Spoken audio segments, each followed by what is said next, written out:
It's a pleasure to have here Rahul Sarpeshkar. He's an assistant professor from MIT. Got his undergraduate degree at MIT working with, where he worked with John Wyatt, and he worked on dynamics of sense amplifiers for memories. That's some of the things that he worked on. And then he went to Caltech to get his PhD in Carver's group, Carver Mead's group. And we met there, and I have to admit in public, I keep admitting it. Oh, good. This is true. Yeah, well, good. Thank you. One time we had this challenge. Whoever's going to first build the lowest power, wide dynamic range filter bank section. Well, of course, people from MIT, from Caltech or MIT, they're good people, so he won. So in fact, since then, he's made quite a bit of progress. And he's going to talk about today about an analog system, a ultra low power analog system that has 60 dBs dynamic range from 500 microwatts of power, silicon cochlea, which is really pretty much the state of the art in the field. So, thank you.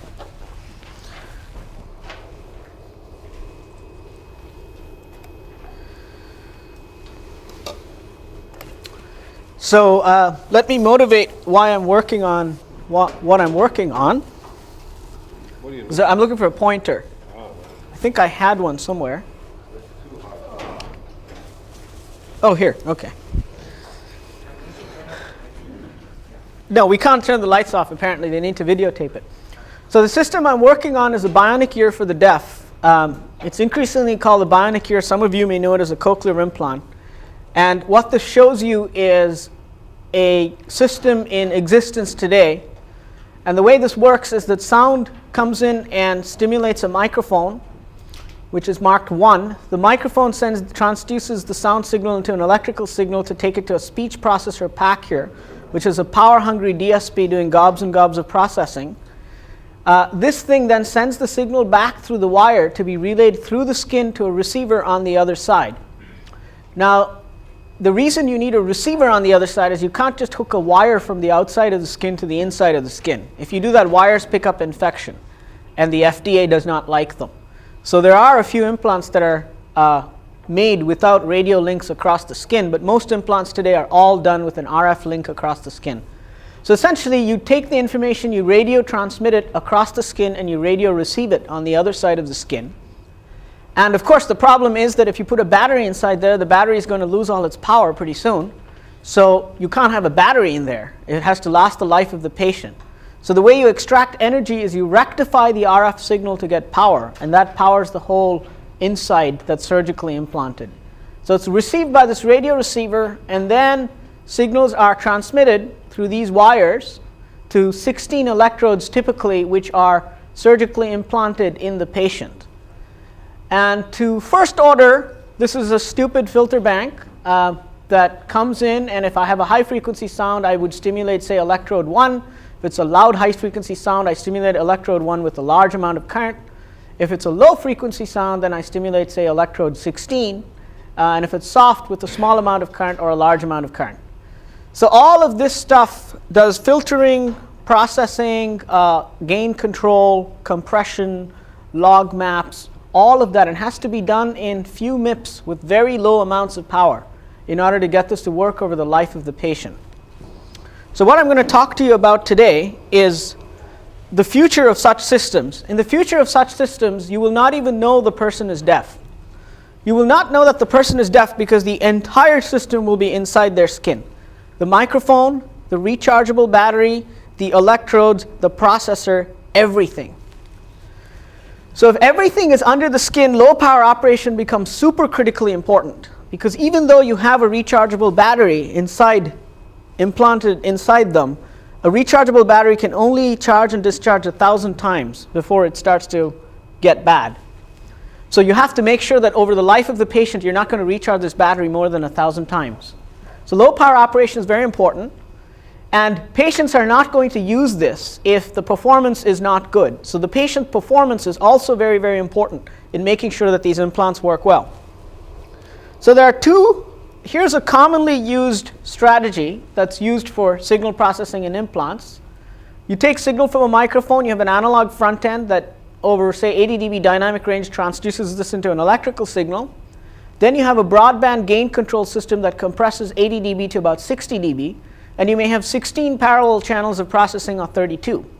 In each channel, you do something that's very reminiscent of what you may have seen in some of the first part of your Kestrel speech front ends. You have a bank of bandpass filters, which are typically done on a log scale. You envelope detect to get the envelope information here, and then you do something which is a log map, which does a dB to microamp conversion, and this goes into charge balanced current stimulation waveforms in the patient right here. So you may have 16 channels of this processing. Now, my research focuses on building a 0.5 milliwatt 32 channel bionic ear processor, and there are two strategies that I take, and I will discuss both of them in this talk. The first strategy is to say, let's use analog VLSI architectures that implement computational algorithms similar to that seen in the biological ear. Now, the reason for doing this is if you simulate algorithms to those in the biological, this has the potential to revolutionize patient performance and be very low power. And it's very low power only because I can build a custom analog chip. It would take me about 1 to 2 gigaflops to do this on a digital DSP chip. It would just be unfeasible to implement. So I'm taking a custom analog approach. And I'll also talk to you about some implications this may have for speech. The second strategy is to say, I'm not going to do anything like the ear. I'll just take a simple analog approach, replace all the power-hungry DSP processing with a custom analog chip to get a very power-efficient solution. So the first part of the talk, I'll focus on this, and the second part, I'll focus on this. OK, why should we care about what the human ear does? This is why. Here's its spec sheet. 120 dB dynamic range, 14 microwatts of power consumption. What does that mean? The human ear could run on a AA battery for 15 years. Now, another thing I haven't put down on the spec sheet is the human ear does 2 gigaflops of computation, roughly, in doing all of the filtering operations that it does to encode. So it's a 2 gigaflop processor with 120 dB dynamic range at 14 microwatts of power operating on a 150 millivolt battery with 1/20th of an angstrom detection threshold at the eardrum. An angstrom is the diameter of a hydrogen atom, so the amplification is low noise enough that you can get away with this. All of that's crunched into a very low volume of 35 millimeters times 1 centimeter times 1 centimeter. Now these two specs taken in conjunction are particularly impressive. And the reason is the following. If I tell you I have a low power system is either low voltage or low current. Well, if it has low voltage, then I can sense very faint signals properly because my high current allows me to have a good noise floor. I'm averaging over the motions of many electrons per unit time, making my shot noise low. But I very quickly run into the upper end of my dynamic range because I don't have any voltage to work with. If on the other hand, I've got the opposite, I've got very high voltage and very low current, well, then I'm fine with the loud sounds. I have lots of dynamic range to handle the loud sounds. But as soon as I try and detect a faint sound, I have very few electrons per unit time to average over. So I can't sense my faint sounds at all. I have no dynamic range. So the fact that the human ear is actually achieving these specs, 120 dB at 14 microwatts, means it's doing some very clever signal processing and gain control and filtering in order to achieve these specs. It's in fact building a custom electromechanical computer, which uses fluid mechanics to compute in a way that allows it to do this impressive performance. And you also know that if you put this together with the rest of the auditory system, our auditory performance is quite good, given that we can have only 1 millisecond jitter. We have systems that have 1 millisecond type time constants. We can do interaural time discrimination of 10 microseconds. So the question is then that we have something to learn from how the ear operates, and so we're going to try and see what that insight is. We're going to throw away the bathwater and keep the baby. So we're not going to try and replicate every single biophysical detail of what the ear does and put that into our electronics. That's still too expensive to do. Instead, we want to take what I believe to be insightful and see if this will help an implant patient improve his or her performance. So I know most of you have a lot of background in speech. I'm not sure how many of you have a good background in hearing, so I'll just cater to those of you and assume you have no background in hearing at all, which may be false. So the way the ear operates, the sound comes in and hits the eardrum, which stimulates what's through the pinna, which is the outer ear. and then through the malleus, incus, and stapes, which are these 3 middle ear bones or ossicles, I get this piston jiggling back and forth, this stirrup, or stapes, which then stimulates this fluid-filled coiled cavity called the cochlea. If I take that fluid-filled coiled cavity called the cochlea and unroll it, much like as when you did in your childhood, you may have had these things you rolled up and blew into, and then they straightened themselves out. That's what I'm doing. So this is scrunched up for space because in mammals we had such a wide dynamic range in our hearing and frequency that it wouldn't fit. Bird cochleas, for example, are straight. So we had to curl it all up to fit inside the limited volume that we have. So if I straighten it out, you see that what the cochlea is essentially a big box divided into 2 compartments by a membrane called the basilar membrane. It's actually 3 compartments, but that's for technical reasons. We won't worry about it for now. So this piston that comes in here and stimulates this up and down will cause fluid pressure fluctuations over here. And these fluid pressure fluctuations will cause this membrane to spring up and down because it's a springy membrane. So when this membrane springs up and down, it squirts fluid forward and backward, and the fluid that squirts forward goes and stimulates more membrane. Well, that membrane springs back and squirts more fluid forward, which goes and stimulates more membrane. So the fluid stimulates membrane, membrane squirts fluid, fluid goes and pushes on more membrane, you get a traveling wave. If you put a sine wave through, therefore, onto this piston, what will happen is you'll get a wave, a fluid membrane coupled wave, which will travel through the cochlea. Now, because this membrane is very stiff at the beginning and very flexible at the end, if the wave is low frequency and the sound is low frequency, this membrane can keep up with the slow motions of the piston, and so the wave will propagate a long distance before it cuts off. If, on the other hand, you have a high frequency sound, then what happens is the high frequency sound, at some point the membrane gets too flexible. It's like a low pass filter. It can't keep up with the fast motions of the piston that are coming in, so the wave actually propagates a short distance and cuts off. So what's happening to first order then is that the cochlea is doing a frequency to place transformation. Low frequency sounds go a long distance before they're amplified and cut off. High frequency sounds go a short distance before they're amplified and cut off. There's a second important thing that it does, which is gain control, but this just shows you a caricature of the traveling wave. You see a wave that's traveling from the base towards the apex in response to a sinusoidal tone here. And for those of you who know fluid mechanics, it actually goes from being a long wave to a short wave before it cuts off. It's actually the opposite of an ocean wave. So if you try and build a model of the cochlea, essentially the fluid acts like an inductor with mass, and the impedance of the basilar membrane could be modeled to have some stiffness, mass, and damping the membrane. Typically, the dominant term is the stiffness term. So if you think of that, these are capacitors. So you've got a transmission line. You've got inductors and capacitors, and LC, distributed LC network is a transmission line. And in fact, this is a transmission line where effectively it's getting more and more low pass as you get further out, which means the inductors are getting bigger and the capacitors are getting bigger. So that's one way to look at it, and that shows you the symmetry of the cochlea. And this impedance here is actually fairly complex. It's not just a spring. It's got mass, damping, and it's active. It's actually got active amplifiers that do gain control, so that when the wave is very soft, you actually are not amplifying, you're amplifying it a lot by having a lot of amplification, whereas when the wave is loud, you don't amplify it very much. And the amplifiers that perform this are these 3 things called outer hair cells, which are actually the world's most efficient piezoelectrics. So what they do is when the basilar membrane jiggles up and down, this jiggling up and down causes a shear motion between the tectorial membrane and this reticular lamina here on the top, which causes the hairs over here to bend. The bending of these hairs causes an electrical waveform inside the outer hair cells, and when you get an electrical waveform in there, they contract. So they are like piezoelectrics. You change the voltage on them and they contract. The contractions phase is such that it adds positive feedback to the system, so that if this was going upward, these hairs bend rightward, the voltage goes up, these things contract and pull the membrane up further.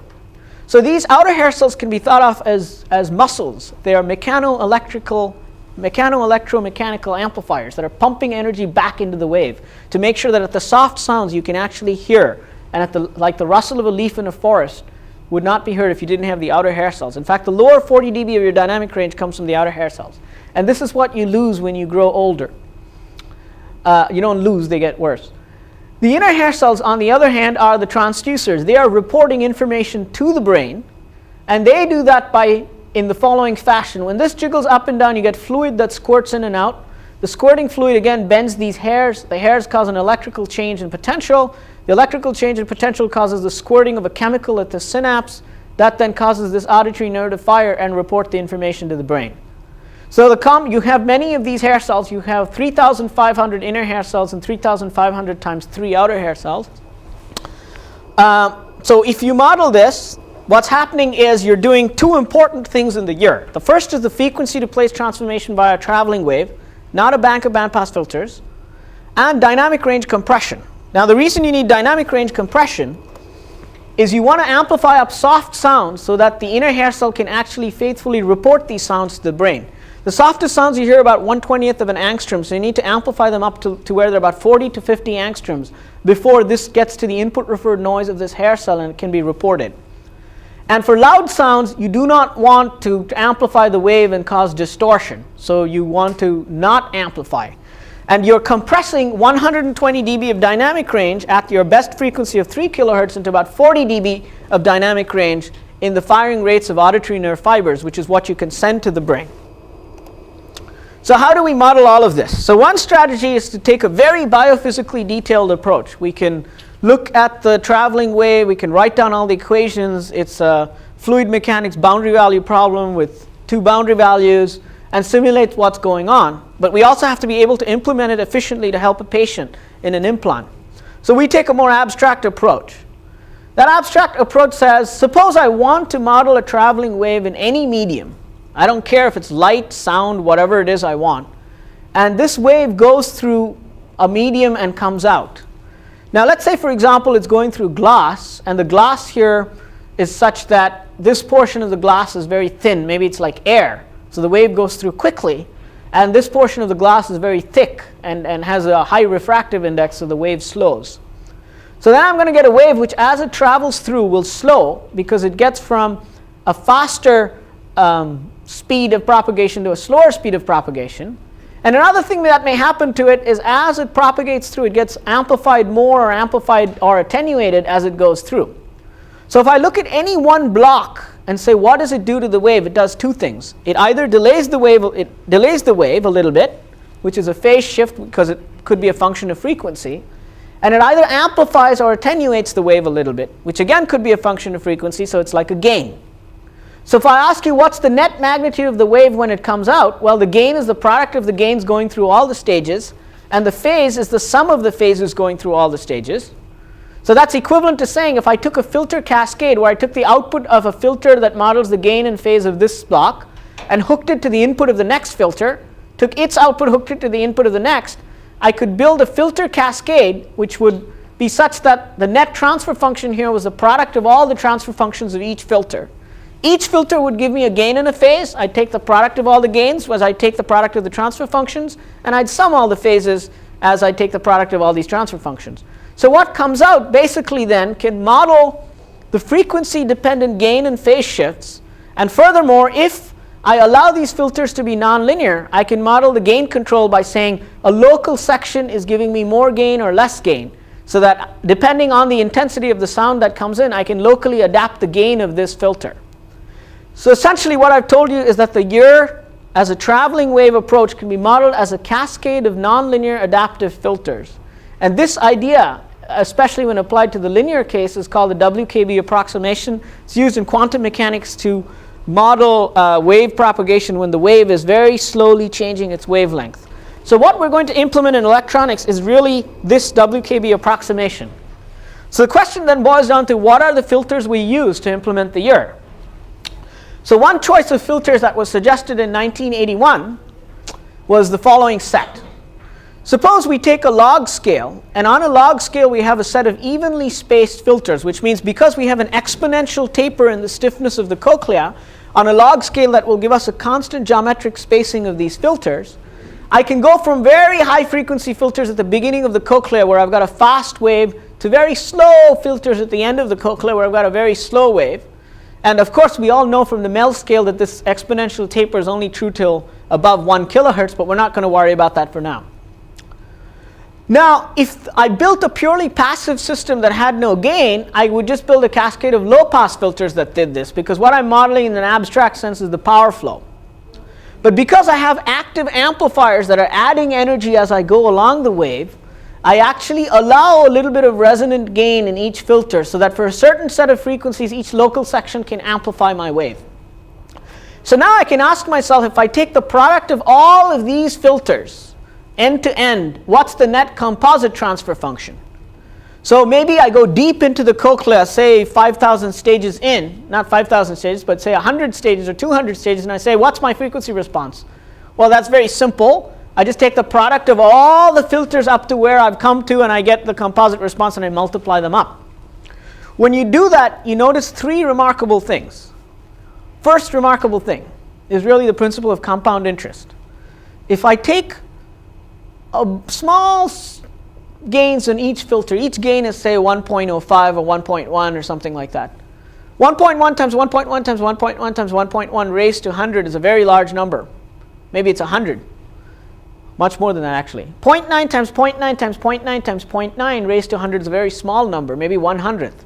So by changing the gains of a few stages by plus or minus 10%, I can change the overall gain by plus or minus 10,000. That's the secret of gain control in hearing. You don't get the gain change by saying, I'm going to compress 120 dB to 40 dB all in one stage. You say, I have many amplifiers, each of which change their gains just a tiny little bit. And then, if I change the gains of these amplifiers a tiny little bit, I don't have to change their bandwidth very much.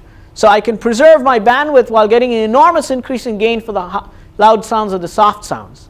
So that's why I call it the principle of compound interest, because small changes in the interest rate can cause huge changes in your money 30 years later. The second important and remarkable thing that happens is that you get a very sharp cutoff, because all these filters kick in, giving you a very high order filter right after your gain has been amplified. And the third remarkable thing that happens is, because they're exponentially tapered, you might think that if you go deeper into the cochlea, I will get a larger gain. And I'll get a larger gain because I have more filters to go through before I get my gain. But it turns out that that's not the case. Even if you go 500 stages, you get the same peak gain. If you go 600 stages, you get the same peak gain. In other words, it's a scale invariant filter topology. And the reason for that is the following. If you only go 500 stages, essentially stages 100 through 400 are not giving you any gain at all. That's 1, 1, 1, 1, 1, 1, 1, 1, 1. Your gain's all 1. It's the few filters right behind you that contribute some gain, maybe 3 or 4 octaves behind you. They contribute a little bit of gain, 1.1, 1.001, 1.02, 1.05, until you get to some large gain and cut off. Now, if you go 1,000 stages into the cochlea, once again, filters 0 through 800 will not give you any gain at all. They're giving you a gain of 1 mostly. So it's 1, 1, 1, 1, 1, 1, 1, 1, 1, all the way up to filter 800. And then it's the few filters right behind you that contribute some gain. So as a consequence, the peak gain does not change, and you get a scale invariant shape, where if you go deeper into the cochlea, it just means in frequency you peak up earlier, you get the same gain, and you cut off. So what happens is, because of the exponential taper, you get a set of scale invariant filters, which are all nicely logarithmically even spaced, giving you this sort of log-spaced filter bank. And another third remarkable thing that's related to the exponential taper is that the noise converges. And this is the old Zeno's paradox. 1 plus half plus 1/4 plus 1/8 plus 1/16 plus 1/32 converges to 2. So you might think that if I go very deep into the cochlea, every filter is going to give me a bunch of noise. And if I go deeper and deeper, I'll get more and more noise. But the filters at the very beginning are wideband filters. They have low noise per unit bandwidth and large bandwidth. And the filters at the very end have high noise per unit bandwidth and low bandwidth. So if you add up the noise due to all the filters, the wideband stages are contributing no noise at all. And the stages at the very end that are slow are contributing a lot of noise. So that always has an exponential convergence. It's like a geometric series that converges. So the noise, in fact, is not infinite, but also converges, just like the gain is not infinite, but converges. So because of the exponential taper, you get the scale invariance. So how do you model this in electronics? Well, you need to make a section of stages which you just cascade one on next to each other, so that you can build the whole cochlea. And the way that's done is as follows. Well, first you need to make a second order filter, so you need two state variables. You all may know that if you take two state variables in feedback, you get a second order filter. This happens to be the lowest noise two transconductor topology that gives you a second order filter. Now this is really nothing more than two RC circuits. These amplifiers act like buffered Rs. The output current coming out through one of them is proportional linearly to the differential voltage across one of them. So they act like buffered resistors. So by building these, I can build my second order section. Now one annoying thing that you find when you actually do this is that the lowest noise topology is such that the corner frequency of the filter, what you would call the normalized frequency, is proportional to the geometric mean of these currents, but the Q or quality factor or gain or sharpness of the filter is proportional to the ratio of these two currents. Very inconvenient electronically. You want one knob to control the geometric mean, you want one knob to control the ratio, so that one knob controls the corner frequency and one knob controls the quality factor. So the way you get around that problem is you build a 3-transistor translinear circuit, which I won't talk about, that somehow magically takes in one knob and spits out two currents whose geometric mean is set by this, takes another knob and spits out two currents whose ratio is set by this, such that you have one knob controlling the corner frequency and one knob controlling the quality factor. So that's why this is called tau and Q control. Well, now we have to add gain control. So in this particular algorithm, we add feed-forward gain control. So what we do is we do a functional model of the inner hair cell. We half-wave rectify the signal, we peak detect it, and we have a slow time constant in the peak detector to get slow changes in envelope.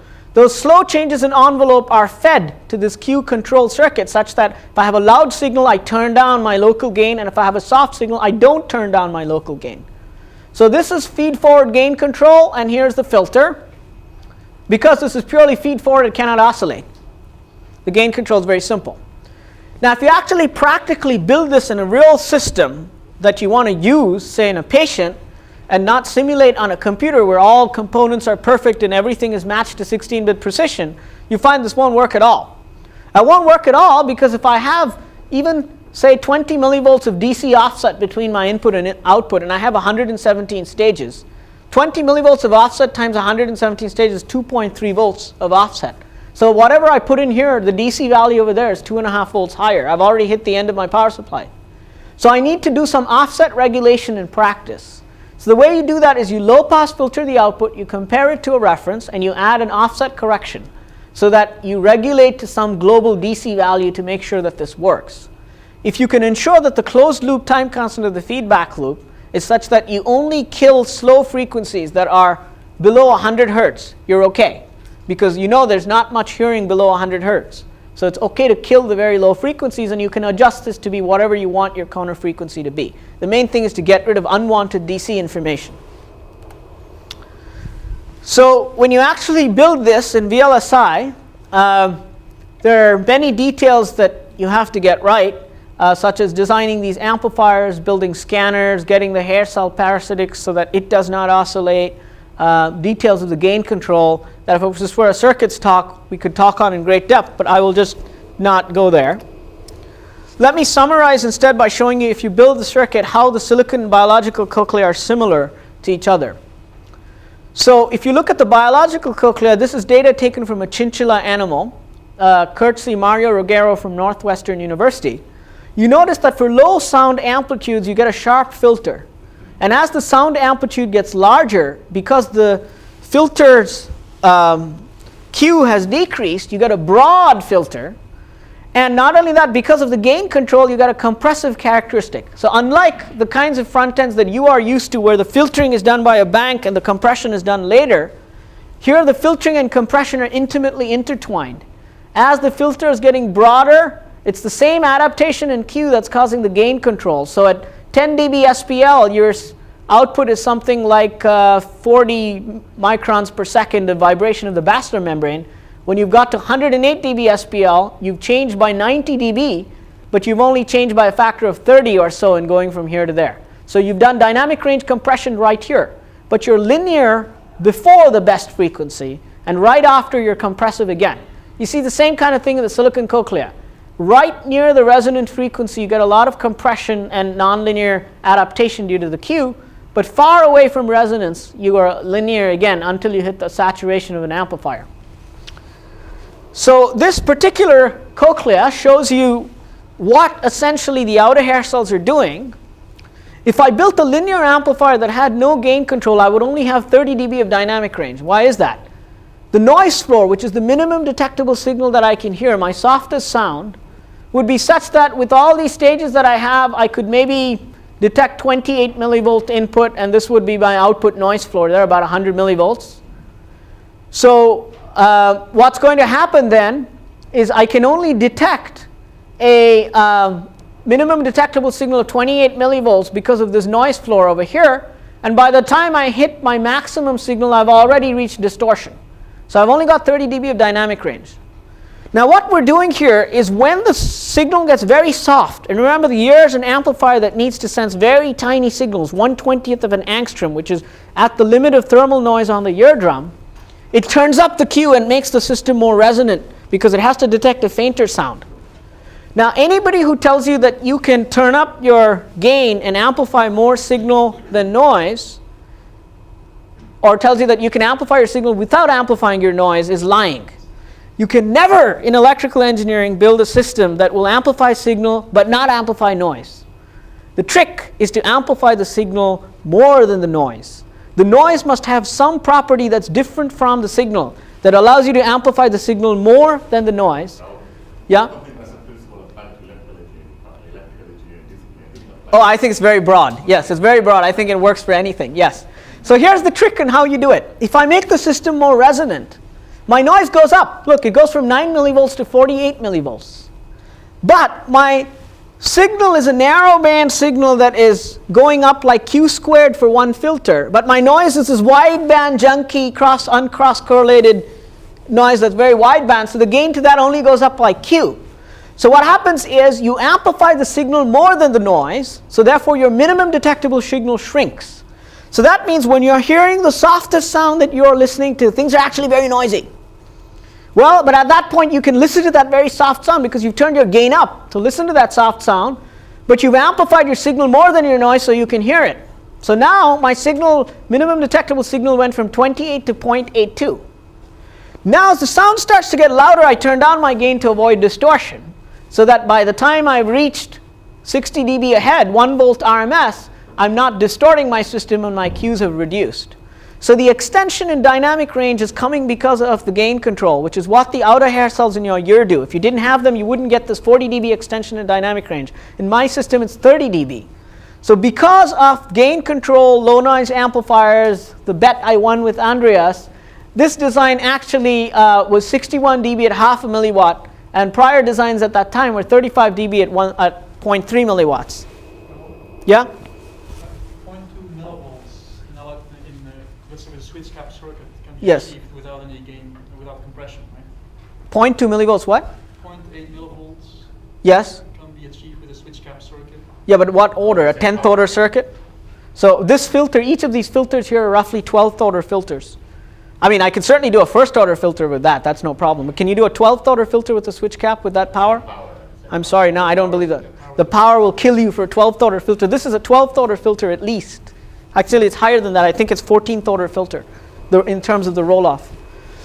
Okay, so you can ask now yourself a separate question, which is, okay, I've done all this engineering, I've built this stuff, maybe we'll use it in implant, maybe we won't. But what have we learned from the engineering analysis that actually tells us something about biology? So now we're going the other way. And here's what I believe the engineering analysis tells you about biology. In other words, let me ask the following question. Why did nature go to all this trouble to build a fancy traveling wave analyzer when it could just have taken a bunch of bank of bandpass filters and had that be the front end? There are actually animals like frogs and turtles that have banks of bandpass filters. They don't hear very well, but they exist. So why did we mammals have to build this traveling wave analyzer? And let me tell you, here is the insight that comes from engineering that reflects back to biology. Imagine someone came to you as an engineer and told you, build for me 3,500 filters, very high order. I want all these filters to be at least 20th or 30th order filters, and I want 3,500 of them. Okay. Furthermore, I want these filters to be very, very closely spaced to cover the audio band. So I want these 3,500 filters to cover all the way from 100 hertz to 10 kilohertz, very finely spaced on a log plot. So here's the brain dead way of doing it, a bank of bandpass filters.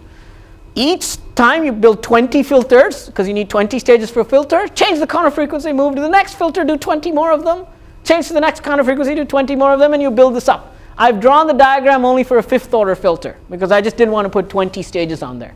So what I'm showing you is if I have m filters per octave and each filter is mth order, this algorithm will scale quadratically in the filter order. Because as I'm requiring you to build higher order filters, I'm requiring more resolution as well. So this scales like nm squared, where n is the number of octaves you're trying to span, and m is the order of the filter. Now here's what the Cochlea does, which is the brilliant solution in the year.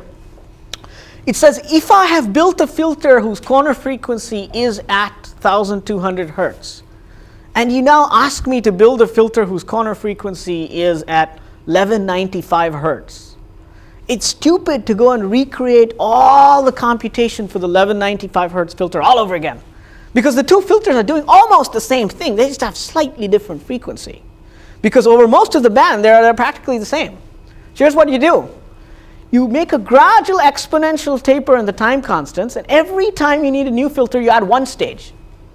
Now, if you only add one stage every time you need a new filter, the exponential taper will take care of the fact that all those filters behind you are doing all their filtering that they've done up to here, and now you're adding a new block, which does a little more low-pass filtering to push the corner back in. Now, once you've done that, you can do that recursively. Because if you can prove that this works for an exponential, every time I need a new filter, I just add one more stage. Now all those filters behind you exponentially will do all the filtering for the very high and the very low frequencies, get you up to some point, and now you add one new filter that adds something new.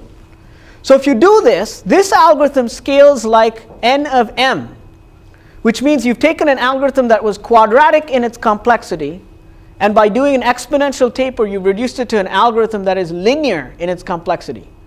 So if I wanted to build a 10th order filter here, and I wanted to cover 10 octaves, I would take 1,000 stages. Very high power, lots of area. It doesn't scrunch into a small space. Here, it scales linearly in the intensity. I only have 100 filters, not 1,000. And now if the order gets higher and higher, this gets worse and worse. Question?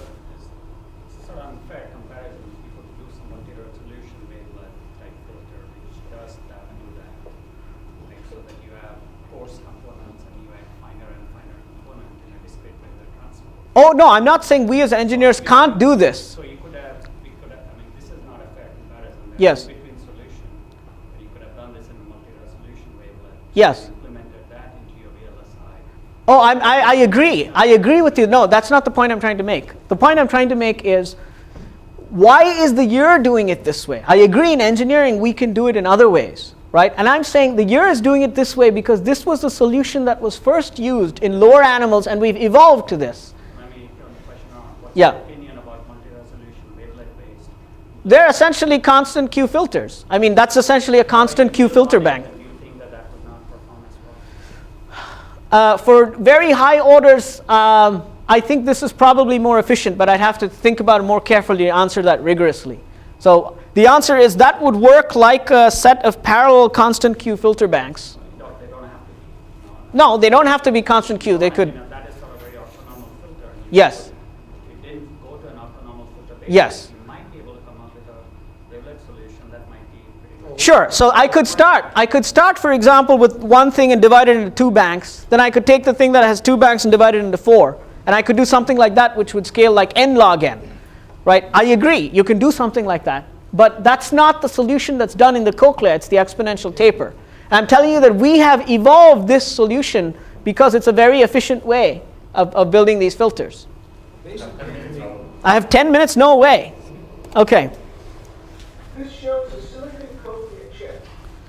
The silicon cochlea chip models the traveling wave properties of the human cochlea due to fluid membrane mechanics and the distributed gain control system of the human cochlea due to inner hair cell transduction and outer hair cell amplification. The oscilloscope shows you a traveling wave propagating from the beginning to the end in a silicon cochlea. It's analogous to the traveling wave propagation from the base towards the apex in the biological cochlea. You will notice that as the wave propagates, its wavelength shortens there's a region of maximum activity, and then it cuts off. If I now change the frequency of the traveling wave, in particular the sine tone input, to go from 500 hertz to 1 kilohertz, you'll see that the traveling wave is now faster. The activity pattern has shifted over to the left. In fact, the activity of this wave compared with the activity of the previous wave is such that we just have the temporal and spatial scaling. The two patterns illustrate the scale invariant nature of wave propagation in the biological and silicon cochleas. Another important effect in the silicon cochlea is the importance of distributed gain control, which has thus far always been present in the silicon cochlea. If I turn off the distributed gain control of the silicon cochlea, you will notice that the traveling wave is now more distorted, is not a faithful replica of the input sine wave, and there's a potential for noise amplification and instability in the later stages of the cochlea. If I turn the gain control back on, you'll notice that the traveling wave returns to being well behaved, and the instability and noise amplification in the later stages dies down. This concludes the silicon cochlea demonstration, illustrating traveling waves and distributed gain control.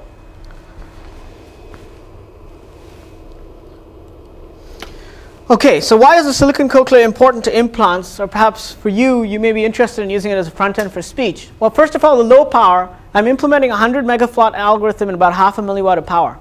Power is very important. I told you that I've changed the quadratic algorithm to a linear algorithm, and in future implants with many channels, this is important. Distributed gain control allows us to build a complex frequency-dependent gain control algorithm which can preserve the audibility of a soft sound at one frequency while still amplifying, while turning down the gain for a loud sound at another frequency.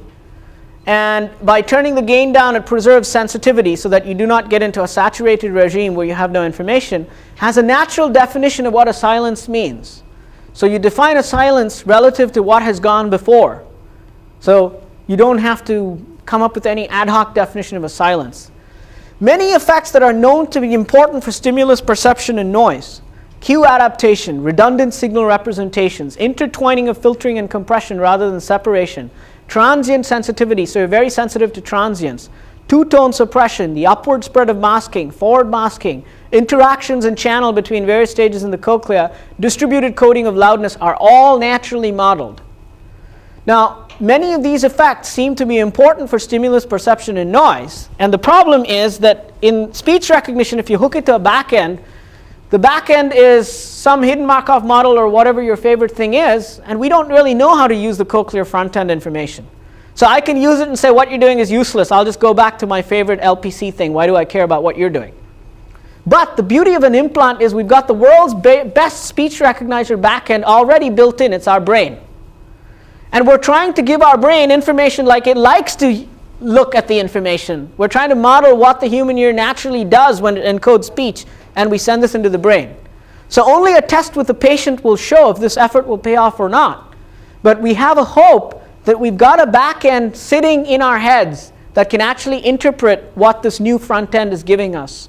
So all of the development that would go into building a revolutionary speech recognition back end that could actually take what a front end like the cochlea is giving us, we don't have to do. Hopefully the brain will do it for us. So that is why this project is a potentially very high reward project, but also a high risk project, because it may not work on the patient. We don't know.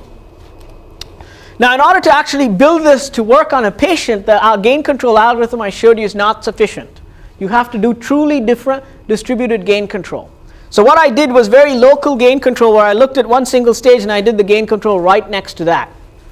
What you really want to do is shown here in the feedback loop. You want to compare the unamplified signal at some frequency, compare it a few stages ahead with the amplified signal coming from some other stage, maybe 3 octaves ahead. You check to see if you satisfy over the long term some compression characteristic. Let's say you want a 0.3 compression characteristic. You want to do cube root compression. So you look at the signal here, you look at the signal there, and you say, if this signal is greater than that, turn down the gain. but turn down the gain not just of this stage, but of a whole bunch of stages in between the unamplified section and the amplified section. And here we use a difference of exponentials kernel in order to do this gain control. So for an implant, what you would do is you would get the envelope information and take it off to subsequent envelope detection processing schemes or non-envelope detecting processing schemes from here. But now what you've got is a feedback loop that's over a long term regulating the gain of your system. Now this is also very important because when you build it, none of these parameters are going to match. The system has to be robust. This filter quality factor here is not the same as some filter quality factor here. Remember, you can't do 16-bit precise float numbers, which, to implement this, these are all analog circuits that have imprecision.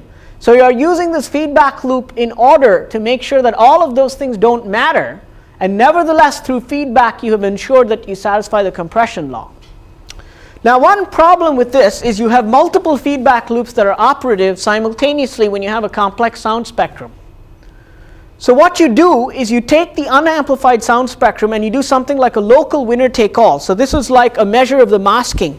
When I have a loud sound at one frequency, how far away am I going to mask my neighbors? Is it going to be a very broadband masker that masks all the sounds, or a narrowband masker?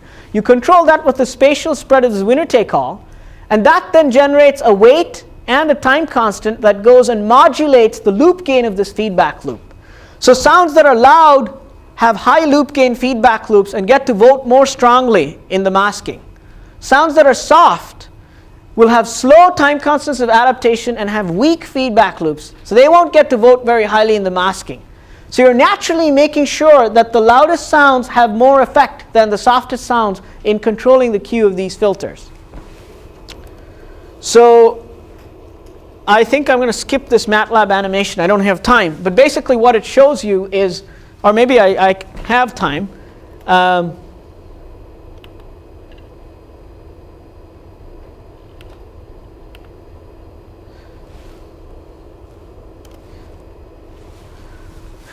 See, when the gain control starts to operate, what you see is that the Qs of a whole bunch of stages start to get turned down. And finally, the error of the gain control starts to go away. So you start out with the input and output not obeying the compression law. And you see that you started out with a large spatial response, which then got toned down by the gain control as the Qs of these filters adapted.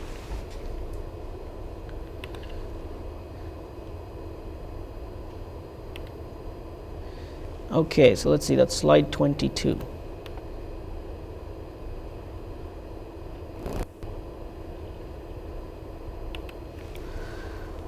This particular gain control algorithm I showed you was picked to give me a cube root compression law and to mimic the cochlear response curves that you see in the biological cochlea. And this also shows you the time constant of adaptation. Andreas? So this attempts to model the vectorial membrane. No, it's just a functional model. I'm trying to build a distributed gain control system that will be stable and give me a compression law that I can use in an implant.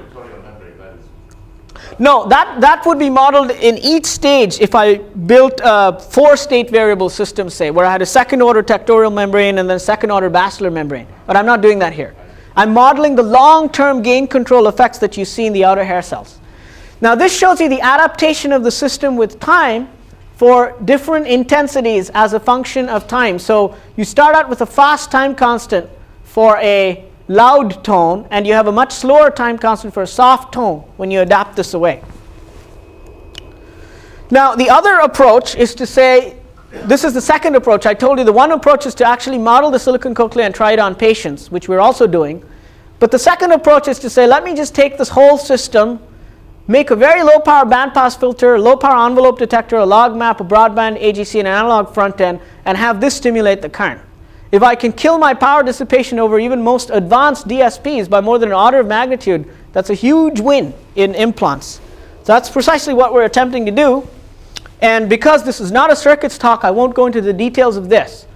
This is a 100 microwatt 80 dB dynamic range analog front end. It actually achieved this performance by sensing the current of a microphone rather than its voltage. Everybody likes to use the voltage of the microphone. I actually use the current.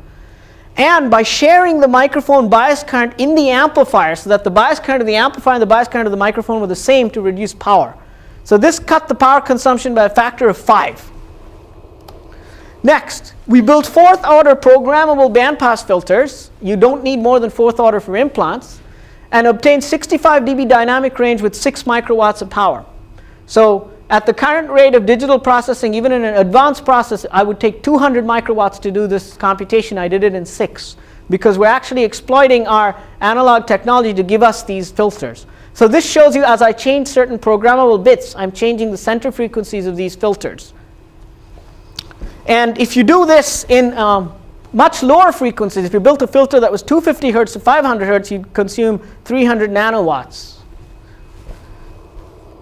Now, another thing, when we have the logarithm as an exponential in our circuits, why should we reinvent it? All we do to do a logarithm is we put a current on a diode, and a diode takes a log for us. So that's how we build a logarithm. I don't need to spend MIPS and MIPS in my DSP implementing a logarithm when I have it for free in a low power nanoamp circuit. Well, that's very nice on paper, but in practice a logarithm implemented this way is temperature sensitive.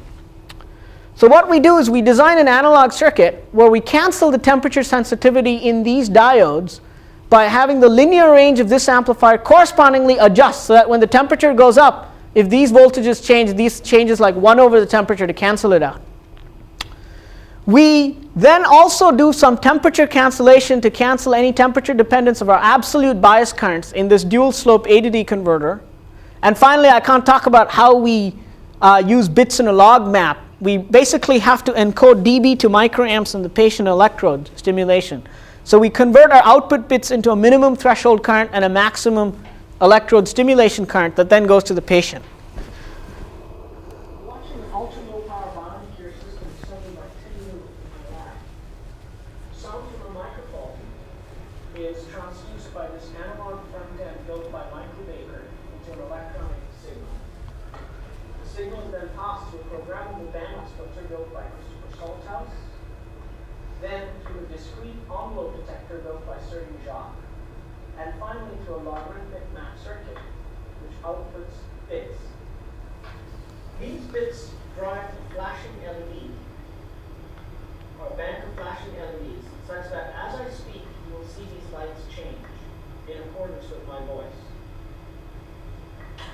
The oscilloscope shows you successive waveforms of signal processing. At the top is the output of the analog front end, followed by the output of the programmable bandpass filter, then the output of the envelope detector, and finally a bit in the logarithmic map circuit.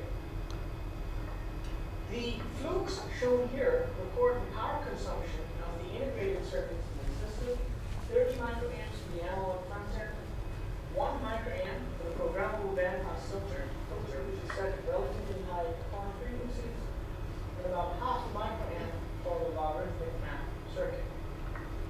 We will now play music through the system. And as we play music, we shall flip bits in the programmable bandpass filter such that the quarter frequencies of the filter and their center frequencies are changed from high frequencies to low frequencies such that the music will go from a treble-like quality to a bass-like quality.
Noticed that the very last setting gave the most bass-like quality to the music. This system will be assembled on a single integrated circuit. The 32-channel implant is expected to consume a power of 300 microwatts, that is 100 microamps and 3 volts. Even the most advanced DSP implementation of such a 32-channel system will yield a power consumption that is 30 times higher, even if implemented in aggressive submicron processes of the future. This concludes the demonstration. So this is really more on the circuit end, and I won't talk about it more. Let me summarize for you what happens in this strategy. So we are effectively operating at 3 microwatts a MIP, as opposed to 300 microwatts per MIP, which is what you'll get on TI's future 0.12 or lower technologies that are coming out, DSPs. And what you notice is that in our analog custom implementation, the computation is very cheap. We do our bandpass filter, for example, with 1 capacitor and 5 transistors. A little more than that, but essentially that. It's the lowering the noise in the offset that's expensive. All our energy goes into having wide dynamic range amplifiers, making them low noise, building feedback loops to cancel the offset, calibrating. In digital, the computation is very expensive because you're doing lots and lots of stupid switching operations per second to reinvent the multiply, which you already had in your technology for free. But the signal restoration is very cheap because the 1 or 0 gives you a robustness in operation and programmability that makes this okay. So that is the trade-off that you see here. And let me summarize for you the whole talk. So I started by telling you that the WKB traveling wave solution of the biological cochlea is modeled with an exponentially tapered filter cascade. I discussed the design of an analog silicon cochlea that had 61 dB dynamic range at half a milliwatt, which was a 2.5 order of magnitude of improvement over prior designs.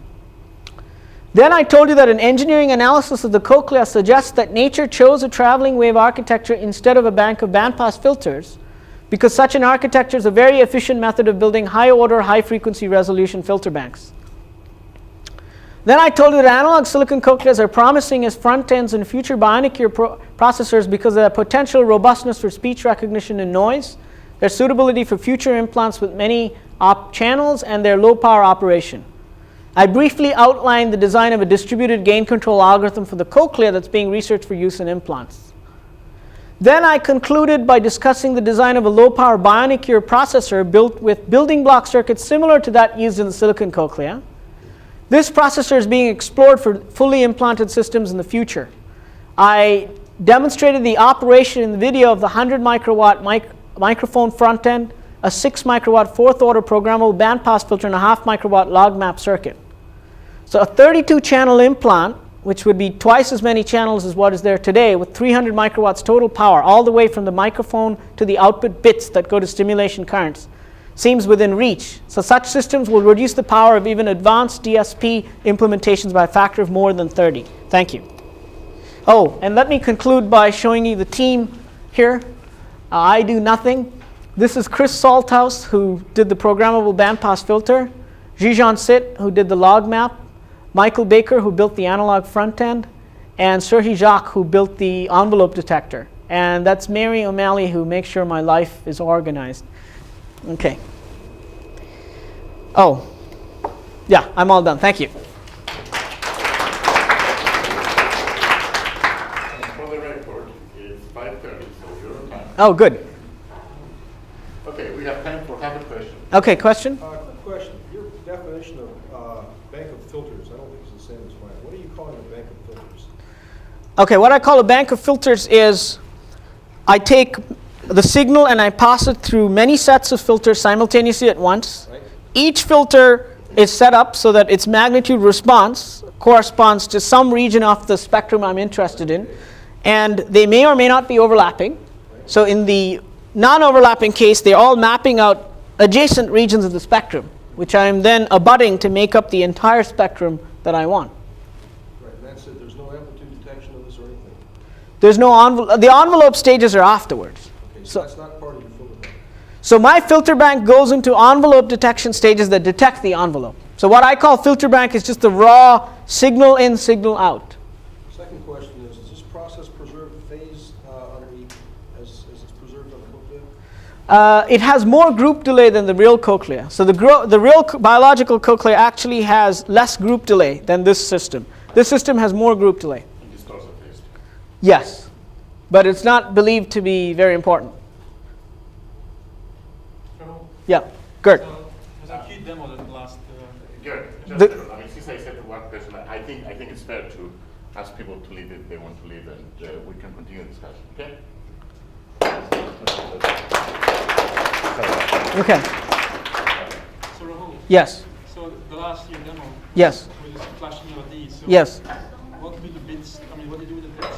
Okay, so what the bits do is you take those bits and they essentially go to current DACs. And those current DACs give you charge balance currents, which go up and then come back down. What do the patches then? It goes to electrodes. That would be the It goes to the electrodes. It would drive the electrode LEDs, current electrodes, DACs. yeah. The DACs, the digital to analog converters that power the electrode stimulators is what this would drive. With patients that can hear something from those pulses. Oh, there have been numerous implants that not use this system, but use other systems that do the same thing. So I haven't tried this particular one on patients, no. How close are those bits to the bits coming out of the DSP? Kind of? Very close. So those bits, I'm trying to replicate in this second system exactly what a DSP does, except I'm doing it with a custom programmable analog chip.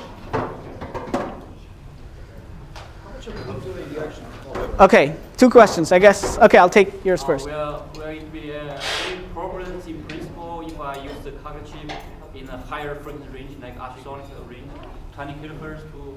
No problem, I just consume a little more power, just a little more power. So in person it should be fine. Oh yeah, it can work up to sonar. If you wanted to go 100 or 200 kilohertz, we can tune it to do the work there. It's not a problem. Okay, thank you. The power goes up in proportion to the frequency. So 200 kilohertz filter will be 10 times more power than a 20 kilohertz or a 2 kilohertz one. That's all. Okay, thanks. Yeah, but in fact, the dynamic range may go up a little bit at higher frequency. Next question. So I have a speculation that Yes. maybe digital analog, but why not do a complete micromechanical device design of it? Oh, that's With the MEMS design, I'm speculating that it might be more power. yes, that's actually an All excellent. these chips, do your filter bank all together. Yes. And create a traveling wave on the silicon or whatever membrane. Yes. And then transduce it further out. Yes, I think that's absolutely right. If MEMS had advanced to the point where I could do that, I would do that.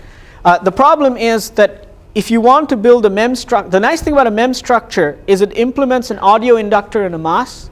So it's very hard to build an electronic. Incredibly better Q.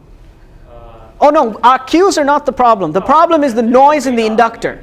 Right. So the problem is that we cannot build an audio inductor with low noise. Inductors are noiseless. In MEMS, you can use the mass of the inductor to effectively implement a mass. So all your amplification and gain control is only used to change the Q, not to get the stiffness and the mass. So you get a much lower noise solution, which is like the real cochlea. The problem is that if you want to really implement what the real cochlea is doing, you want the mechanics and the electronics in close feedback concert with each other.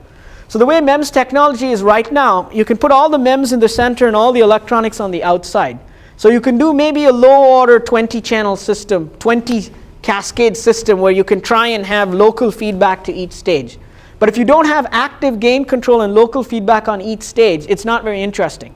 Because then you just get a passive filter bank in the MEMS structure. And a passive filter bank in the MEMS structure, who cares? We can build that. So the interesting thing is to make an active MEMS structure where you use electronics to modify the Q of the MEMS. And that would be like the real cochlea. And as you say, that would be very power efficient. Because all our power is going into essentially making the system low noise. And those inductors are adding lots of noise. So if we could do away with that and have all the noise be in the damping only, that helps an enormous amount. And that's in fact the secret of why the cochlea can manage to do it in 14 microwatts. Because it's a fluid that has no noise, and the fluid spring system is essentially doing the LC for you. So all the power consumption just goes into the outer hair cell amplifiers that regulate the Q. So that's an excellent idea, and I actually started on that project and gave up because I thought MEMS technology is not ready for that yet. You know, they say you never want your research project to depend very heavily on someone else's. Okay.